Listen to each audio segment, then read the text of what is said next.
요즘 TV를 보면 고위공직자 인사청문회 하는 장면을 많이 보게 되는데 그것을 보면 평소에 언행을 조심해야 되겠다 하는 생각이 많이 듭니다. 언행도 조심해야 되고 기록에 남기는 것도 조심해야 됩니다. 무엇이 언제 어떻게 문제가 될지 모르기 때문에 정말로 모든 것을 조심하고 신중하게 해야 한다는 생각이 들기도 하고, 어떨 때는 수십 년 전의 사건이 문제가 되어서 불거지는 경우도 있더라고요. 특히 우리가 힘과 권력을 가지고 있을 때 행동을 조심해야 되지 않을까 여깁니다. 본인은 대수롭지 않게 생각하더라도 주변에 있는 사람이 이건 갑질이야 라고 피해의식을 가질 수가 있거든요. 개인적인 심부름을 시킨다든지 근무 외 시간에 업무 지시를 한다든지 이런 것은 전부 갑질입니다. 요즘은 노동법에도 규정되어 있죠. 직장 내 괴롭힘에 해당하는 경우입니다. 저도 가끔 우리 교인들한테 밤늦은 시간에 문자를 보낼 때가 있는데 이튿날에 보내도 되지만 이튿날 잊어먹을 것 같아서 그래서 늦은 시간에 결례를 무릅쓰고 문자를 보낼 때가 있습니다. 나이가 들어가면서 강박증이 조금 심해지는 것 같고 이렇게 중요한 일 빠뜨리면 안 되는데 그래가지고 메모하고 목록을 적었다가 하나씩 체크하는 경우들이 많습니다. 그런데 아무리 중요한 일이라 할지라도 밤늦은 시간에 전화를 하거나 문자를 하는 것은 대단한 결례죠. 받는 사람이 깜짝 놀랍니다. 만약에 회사에서 그런 일을 하면 그것도 역시 갑질에 해당할 겁니다. 밤중에 전화를 걸면 전화를 받는 사람이 깜짝 놀라는데 이 늦은 시간에 무슨 일로 전화를 했나 가슴에 덜컥 내려앉죠. 틀림없이 급한 일일 텐데 급한 일 중에서도 좋은 일이라기보다는 나쁜 일일 경우가 많습니다. 목사님, 사고 났어요. 누가 돌아가셨어요. 뭐 그런 전화를 받으면 늦은 시간에도 그냥 옷을 입고 뛰쳐나가야 되는 경우들이 있습니다. 그런데 오늘 누가복음 본문의 말씀을 보면 그 상황이 훨씬 더 심각한 상황이 벌어집니다. 한밤중에 잠자고 있는 친구 집에 찾아가서 문을 두드립니다. 예수님께서 비유로 말씀을 하시는데 비유의 제목이 한밤중에 찾아온 친구라는 비유입니다. 어떤 사람이 한 동네에 살고 있는 친구 집에 찾아가서 무언가를 부탁하게 되었습니다. 막 문을 두드리니까 안에서 잠을 자고 있던 친구가 깨어나가지고 문 밖으로 나왔는데 친구가 서 있는 거예요. 급한 부탁이 있는데 좀 들어달라고 얘기를 합니다. 5절 이하에서 이렇게 말씀을 합니다. 여보게, 내게 빵 3개를 구워주게. 내 친구가 여행 중에 내게 왔는데 그에게 내놓을 것이 없어서 그러네 하고 부탁을 합니다. 얘기를 들어보니까 아주 사정이 딱하고 어디 부탁할 데가 없으면 오죽 급했으면 한밤중에 나한테 찾아왔나 하는 생각이 들지 않을 수 없죠. 그 친구가 부탁을 하는데 빵을 3개 달라. 그런데 자기가 먹기 위해서 달라는 것이 아니라 갑작스레 자기 집에 찾아온 손님을 위해서 좀 내달라고 부탁을 합니다. 여러분, 이스라엘은 날씨가 덥잖아요. 요즘 우리나라 여름철 날씨 같은 그 기후가 사시사철 계속됩니다. 그래서 여행을 하는 사람들은 낮에 뙤약볕을 피해서 저녁 때 서늘해졌을 때 주로 여행을 하니까 그렇게 하다 보니까 밤중에 친구 집을 찾아올 수도 있고요. 물론 그 친구가 사전에 연락하지도 못했기 때문에 갑작스레 방문한 친구한테 뭔가 대접해야 되는데 집에 먹을 것이 하나도 없고 내놓을 것이 없습니다. 눈치를 보니까 여행하는 그 친구가 하루 종일 먹지도 못한 것 같습니다. 여러분, 이럴 때는 어떻게 해야 됩니까? 그냥 미안하다고 줄인 배를 움켜쥐고 오늘 밤만 자라고 그렇게 얘기를 하겠습니까? 조금만 참고 내일 날 밝으면 음식을 마련해 줄 테니까 그때까지만 조금 참으세요. 그렇게 얘기하기도 참 곤란하지 않습니까? 저도 한때는 이런 문제로 고민을 한 적이 있는데 갑자기 멀리서 손님이 찾아오는 경우가 있잖아요. 그런데 수중에 돈이 없습니다. 카드도 없고 아무것도 없습니다. 밥 한 끼 사줄 돈도 없습니다. 친구가 찾아오더라도 꼭 끼니때를 끼고 찾아옵니다. 그러면 정말 난감하죠. 여러분, 이럴 때는 어떻게 해야 됩니까? 돈을 빌려서라도 대접을 해야 됩니까? 그런데 그것도 한두 번이죠. 그런 식으로 손님이 계속 찾아오게 되면 빚이 쌓이게 될 테고 그것을 어떻게 해결합니까? 요즘 같으면 지고 간 후 데리고 가서 외상으로라도 뭘 좀 먹일 텐데 그때는 그럴 만한 식당도 없었습니다. 그래서 그런 일이 몇 번 반복되다가 나름대로 세운 원칙이 있는데 형편껏 대접하자는 것이었습니다. 무리하지 말자. 그래서 웬만하면 손님이 찾아오더라도 빚을 내면서까지 손님을 대접하는 일은 거의 없었습니다. 우리나라에서는 이런 방식이 어느 정도 통하겠죠. 상대방이 조금 서운할지라도 우리나라에서는 어느 정도 통하지만 문제는 이스라엘에서는 이게 통하지 않는다는 것입니다. 우리나라에서도 그런 식으로 찾아온 손님을 대접하게 되면 이제 소문이 납니다. 짠돌이라고, 짠순이라고 그렇게 소문이 납니다. 이스라엘에서는 두말할 나위가 없는데 이스라엘에서는 조금 더 심해서 그런 식으로 손님을 대접하지 못하게 되면 왕따를 당하고 추방을 당하기도 합니다. 사람 대접을 못 받는 거죠. 왜냐하면 이스라엘에서는 유독 나그네를 환대하는 문화가 강하기 때문입니다.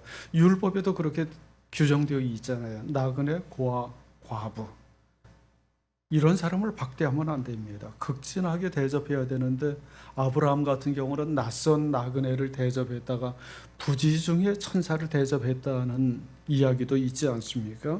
나그네를 그런 식으로 환대해야 되는데 이거는 낯선 나그네도 아니고 가까운 친구가 찾아왔는데 그런 식으로 박대할 수가 없는 거죠. 그래서 오늘 비유 속의 주인공은 그 찾아온 친구를 대접하기 위해서 한밤중에 밖에 나가서 동네방네 쫓아다니면서 먹을 것을 구하게 되었습니다. 우리식으로 얘기하면 밥을 구하러 다닌 거죠. 밥을 구하러 다닌 겁니다. 왜냐하면 이스라엘에서는 주식이 밥이 아니라 빵이기 때문이다. 중동 지역에는 대부분 이슬람 문화권에서 빵을 이렇게 화덕에 구워서 먹는 것을 주식으로 삼지 않습니까? 피타빵이라고 하는 저런 빵이 주식입니다. 그래서 저 빵을 구하기 위해서 한밤중에 동네방네 돌아다니면서 문을 두들기게 되었는데 과연 비유 속의 주인공이 그 시간에 밖에 나가서 빵을 구할 수 있었을까? 있었을까요?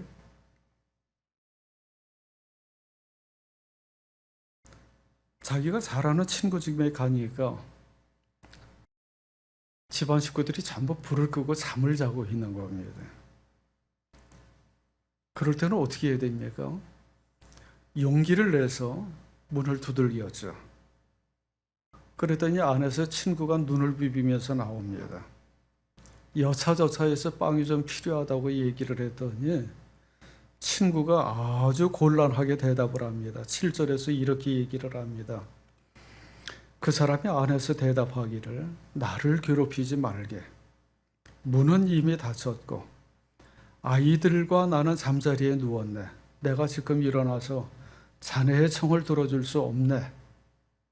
하겠느냐? 라고 묻습니다.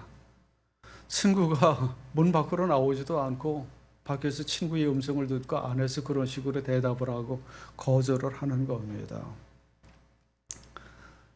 사정은 딱 하나만 빵을 꺼내주려면 내가 옷을 입고 일어나서 불을 켜고 빵을 찾아야 되고 부시럭거리고 그러다 보면 잠자고 있는 아이들이 전부 깨어나서 일어나야 되고 한바탕 소동을 벌여야 되는데 그건 좀 곤란하네. 내일 아침에 오게. 그런 식으로 거절할 수 있겠느냐는 것입니다. 그렇게 거절할 수 있겠느냐? 여러분 생각은 어떻습니까? 이 질문을 받은 청중들이 뭐라고 대답을 했을까요? 또 여러분의 경우라면 어떻습니까? 여러분이 한밤중에 급한 일이 있어서 친구 집에 찾아가서 문을 두드리고 뭔가 부탁을 하면 어떤 반응을 보일 것 같습니까?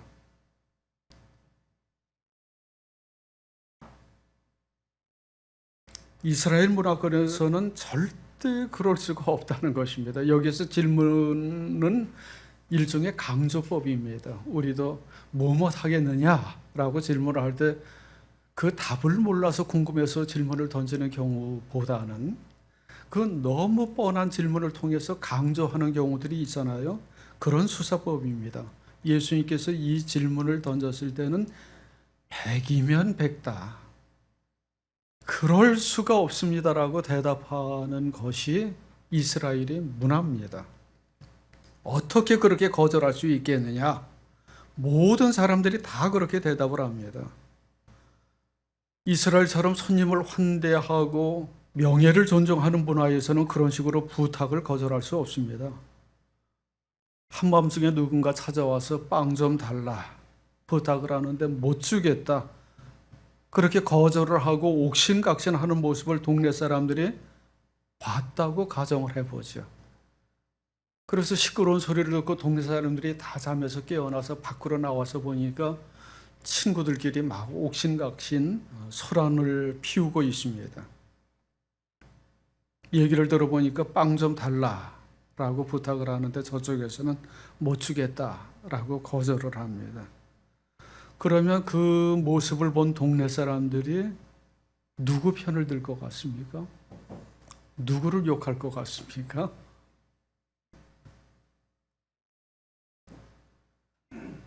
아니 이렇게 한밤중에 와가지고 문을 두들기고 소란을 피우는 저 사람은 뭐야? 빵 하나 얻으려고 온 동네 사람들 다 깨우네. 예의도 없이 그렇게 빵을 달라고 찾아온 사람을 욕할까요?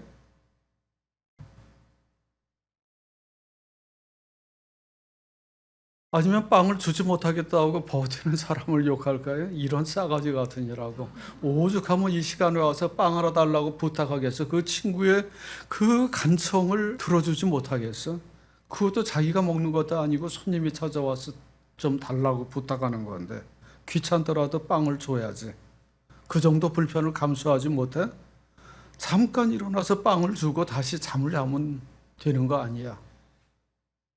빵을 주지 못하겠다고 하는 사람을 욕할까요?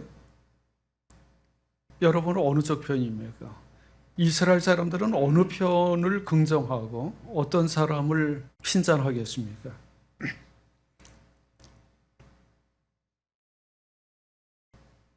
제가 앞에서 정답을 말씀드렸지. 너무나 당연하게 후자 편이 잘못했다고 지적을 합니다. 이 늦은 시간에 저렇게 찾아와서 간곡하게 빵 좀 달라고 하는 사람이 부탁을 못 들어줘? 손님을 환대해야지. 이건 당신 한 사람의 문제가 아니라 우리 동네 전체의 명예가 걸린 문제야. 나그네를 박대하는 동네라고 소문날 거 아니야. 백이면 백다 그렇게 손님을 환대하고 손님에게 먹을 것을 내줘야 된다라는 것이 이스라엘의 문화 분위기입니다. 8절에서 이렇게 말씀을 합니다. 같이 읽겠습니다. 내가 너희에게 말한다. 그 사람의 친구라는 이유로는 그가 일어나서 청을 들어주지 않을지라도 그가 졸라대는 것 때문에는 일어나서 필요한 만큼 줄 것이다. 친구가 간곡하게 졸라대기 때문에 부탁을 들어주는 것이 아니라 부탁을 들어주지 않으면 그네들의 명예가 손상을 입기 때문에 들어줘야만 한다는 의미입니다. 그냥 이 문장을 문자 그대로 살펴보면 끈질기게 간청했기 때문에 어쩔 수 없이 부탁을 들어줬다. 졸라댔다. 개역 성경에서는 간청했다, 강청을 했다 그렇게 번역을 하는데 원문의 의미를 보면 졸라대는 것을 거절할 수 없었어. 창피해서 줄 수밖에 없었다라는 의미가 담겨져 있습니다. 체면 불구하고 졸라대면 상대방도 동네가 창피해서라도 음식을 내어줄 수밖에 없다라는 의미입니다. 이게 당시의 그 문화이고 관습이기도 합니다. 여러분, 이 비유를 통해서 예수님께서 말씀하고자 하는 의미가 무엇일까요? 기도에 관한 교훈을 말씀하다가 이 비유를 들려줬는데, 기도할 때는 끈질기게 졸라대라. 간청기도, 강청기도를 하면 하나님 반드시 들어주신다라는 의미가 담겨져 있죠. 물론 그런 의미도 담겨져 있지만 여기에서 그것보다 더 중요한 것은 하나님의 자비로우심입니다. 하나님께서는 때로 우리가 무례하게 부탁을 할지라도 거절하지 않고 받아주신다는 거예요. 우리가 어떤 식으로 기도를 할지라도 우리의 기도에 귀를 기울여 주시고, 때로는 거칠게 예의격식에 어긋나게 말을 할지라도 하나님께서 다 받아주시고, 마치 한밤중에 친구 집에 찾아가서 대문을 두들기며 부탁하는 친구처럼 무례하고 거칠게 뭔가를 요청할지라도 하나님께서는 거절하지 않으신다는 겁니다. 받아주시는 하나님, 자비로우신 하나님에 대해서 말씀을 합니다. 우리는 세상 살아가면서 이런 경우에 처할 때 정말 곤란하죠. 내가 뭔가 정말 도움을 구할 것이 있는데 그것을 누군가에게 도와달라고 부탁을 하더니 자존심 상하고 아쉬운 소리 하기가 싫어서 친구 집 앞까지 찾아가서 대문을 두드리려고 하다가 초인종을 누를 용기가 없어서 돌아서는 경우들도 있습니다. 도저히 얘기를 꺼내지 못하는 경우들이 있고, 또 아주 힘들게 얘기를 꺼냈다가 거절당하는 경우도 있고, 그래서 사람 앞에서 무언가 얘기를 할 때는 격식도 갖춰야 되고 이것을 상대방이 이해하고 받아들일 수 있는 여부도 생각해야 되고 내 부탁을 들어줄 만한 능력이 있는지도 계산을 해야 되고 온갖 것을 다 감안하고 계산한 이후에 찾아가는데 그것조차도 발걸음이 너무 무거울 때가 많습니다. 아무리 가까운 친구라고 할지라도 해야 할 말이 있고 하지 말아야 할 말이 있고 말을 해야 할 때가 있고 해서는 안 될 때가 있습니다. 아무리 급하고 중요한 일이라 할지라도 한밤중에 잠을 자고 있는데 전화를 하거나 문자를 건네는 것은 예의에 어긋나는 것이고요. 새벽녘에 찾아가서 누군가의 집에 문을 두드리는 것도 정말 어려운 일입니다. 하지만 하나님은 그렇지 않다는 거예요. 우리가 기도하는 방식을 모르고 예의 범절을 모르고 하나님 앞에서 어떤 용어로 써서 어떻게 다가가야 할지 모르고 하나님 앞에 찾아가야 될 시간이 언제인지도 정확히 모르고 그런 것 하나도 몰라도 기도의 방법, 기도 용어, 기도 방식, 기도하는 시간 이런 것도 다 지키지 않고 한밤중에 찾아가더라도 새벽녘에 찾아가더라도 때로는 밤새도록 철야 기도를 하면서 요청한다 할지라도 하나님께서는 우리의 기도를 기꺼이 들어주신다는 겁니다. 그것이 오늘 비유 속에 담겨져 있는 아주 중요한 교훈입니다. 예수님께서는 생전에 그와 같이 사셨죠. 시도 때도 없이 기도를 했습니다. 특히 누가복음에서는 기도를 강조하는데 예수님께서는 항상 기도를 했습니다. 요단강에서 세례받을 때에도 기도를 했고요. 광야에서 시험 받을 때에도 기도를 하고 12제자를 부르실 때도 기도하고 한적한 광야에서도 기도를 하고 산에 올라가서도 밤새도록 기도를 하시기도 하고 변화산에서 변모하실 때도 기도를 했고 오병이어 기적을 일으킬 때도 기도를 했고 제자들과 최후의 만찬을 나눌 때에도 기도를 했고 십자가에 달려 돌아가시기 전날 밤에도 기도했고 십자가 위에서도 기도를 했습니다. 그러니까 예수님은 한평생 기도를 하신 거예요. 기도의 형식이나 격식이나 용어나 이런 거 일체 구애받지 않고 하나님 앞에서 하나님 안에서 기도하는 삶을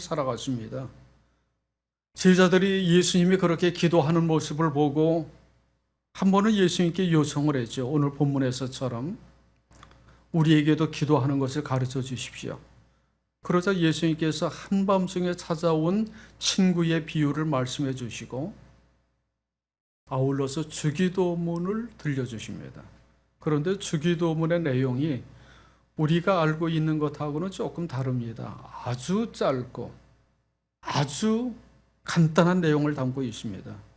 어떻게 보면 좀 거칠기도 합니다. 우리는 기도할 때 뭐 아무 말이나 하지 않잖아요. 하나님을 부를 때에도 온갖 수식어를 많이 붙입니다. 존귀하신 하나님, 감사와 찬양을 받기에 합당하신 하나님, 사랑과 은혜가 충만하신 하나님, 우주 만물의 창조주 되시는 하나님, 인간의 생사 화복을 주관하시는 하나님, 아주 아름다운 꾸미모를 동원해서 하나님을 찬양하고 하나님을 부릅니다. 그런데 주기도문에서는 그런 수식어가 일체 없습니다. 뭐라고 부릅니까? 아버지라고 부릅니다. 아버지. 마치 한밤중에 친구 집에 찾아가서 무례를 무릅쓰고 빵 좀 달라라고 요청하는 친구처럼 그냥 단도직입적으로 자기에게 필요한 것이 무엇인지를 하나님께 요청합니다. 아버지, 빵 좀 주세요. 그런 식으로 기도합니다. 2절 이하에서 이렇게 말씀을 합니다. 같이 읽겠습니다. 너희는 기도할 때 이렇게 말하여라. 아버지, 그 이름을 거룩하게 하여 주시고 그 나라를 오게 하여 주십시오. 날마다 우리에게 필요한 양식을 내려 주십시오. 우리의 죄를 용서하여 주십시오. 우리에게 빚진 모든 사람을 우리가 용서합니다. 우리를 시험에 들지 않게 하여 주십시오. 이렇게 내용을 보면 딱 5가지의 내용을 간청합니다. 그런데 여기에서 수식어를 볼 수 있습니까? 꾸미모가 전혀 없습니다. 우리가 당하고 있는 절실한 필요에 대해서 일체의 꾸밈 없이 진솔하게 하나님 앞에 간구합니다. 너무나 간단합니다.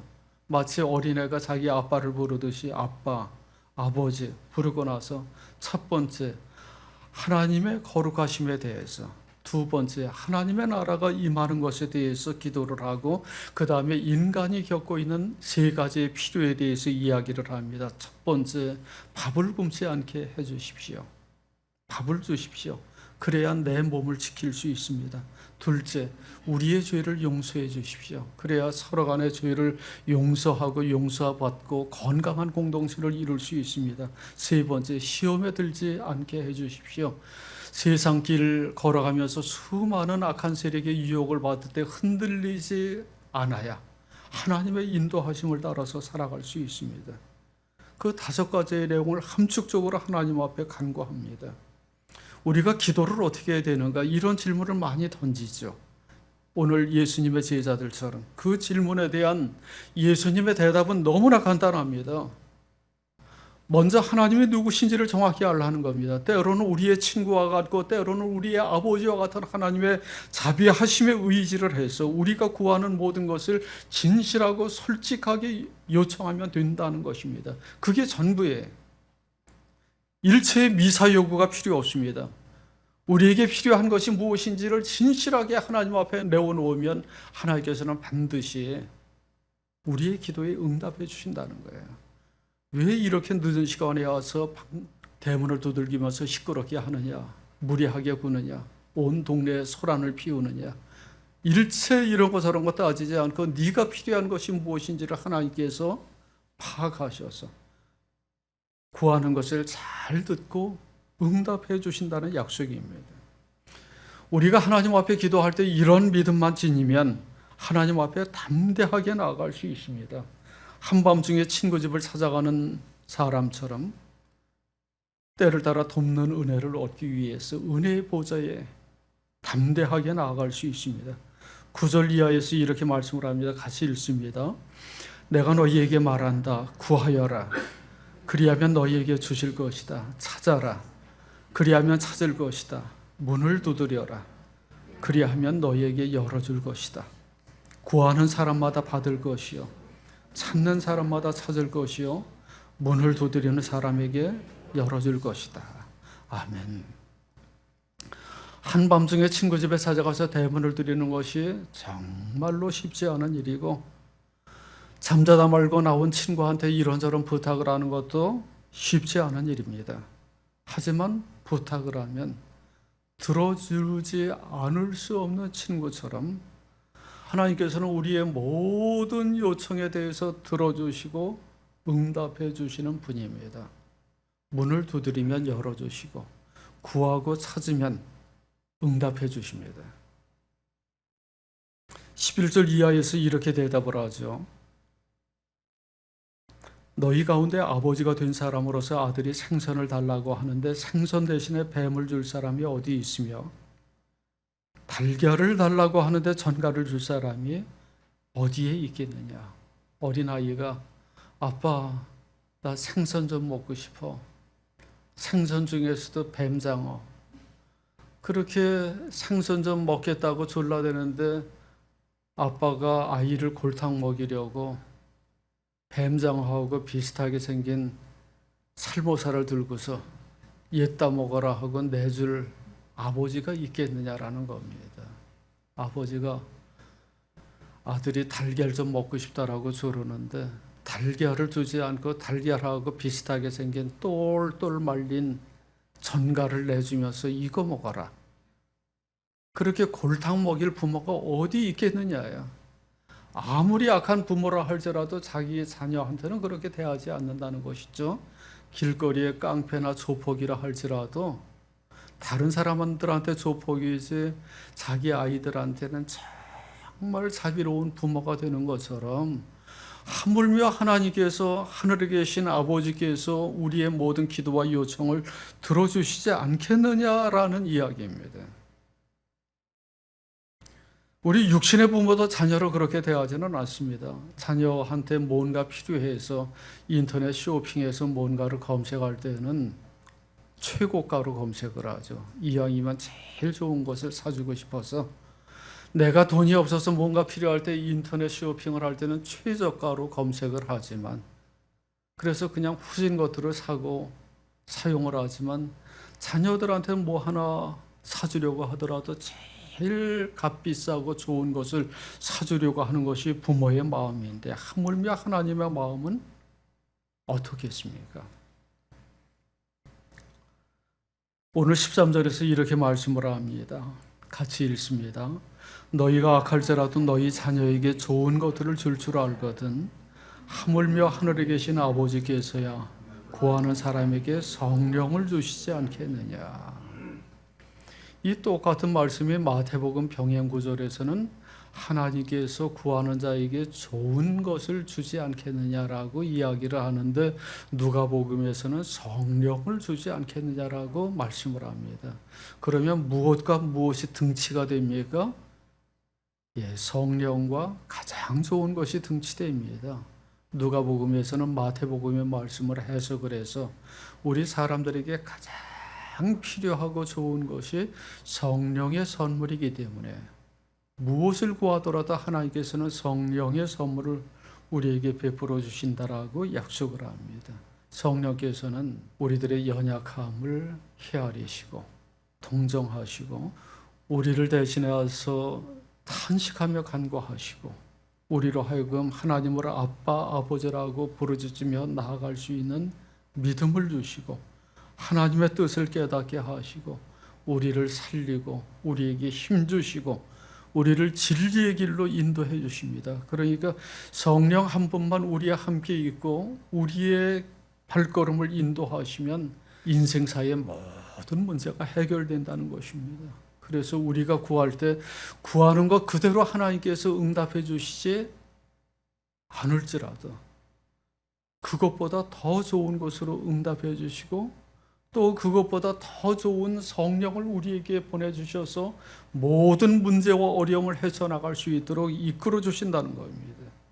사랑하는 성도 여러분, 우리가 인생길 걸어가면서 때때로 누구한테 내어놓을 수 없는 어려움, 너무나 곤란한 문제에 부딪힐 때가 있기도 하고 그 어려움에 부딪혀서 누군가에게 자기의 곤궁함을 설명하고 도움을 요청하고 싶은데 차마 얘기를 꺼내지 못할 경우도 있고 얘기를 꺼냈다가 거절을 당하고 실망할 때도 있습니다. 하지만 하늘에 계신 아버지께서는 우리가 어떤 식으로 어떤 요청을 한다 할지라도 우리의 모든 기도와 간청을 들어주시고 응답해 주시는 분입니다.